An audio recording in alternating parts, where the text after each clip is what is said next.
Supreme God వాయుదేవుడు, ఎన్లివ్ అంటారు. తర్వాత హమాద్ సూర్యదేవుడు, ఎన్నిని భూదేవత, సాక్ దుఃఖ విషాదాలకు అమ్మతల్లి, ఇంకి జలవనరుల దేవత, సిన్ చంద్రుడు. వీళ్ళు ముఖ్య దేవతలు. అయితే వీరు దేవతలను తృప్తిపరిచి వారి నుండి వరాలను పొందడానికి బలులు ఇచ్చేవారు.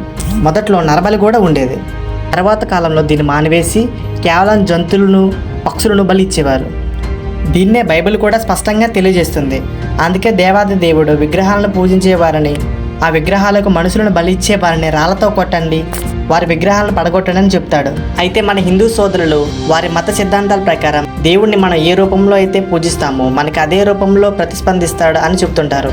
అయితే ఇక్కడ నా ప్రశ్న ఏమిటంటే, ఇక్కడ విగ్రహాలకు నరబలి ఇస్తున్నారుగా, ఆ బలి దేవునికి వద్దకే చేరుతుందా? ఆ బలి మనం దేవుడికి ఇచ్చినట్లా? దేవుడు దీనిని అంగీకరిస్తాడా? నా ఉద్దేశం ప్రకారం నిజ దేవుడు అయితే విగ్రహాలలో నేను లేను, విగ్రహాలకు బలి ఇవ్వకండి అని చెప్తాడు. అయితే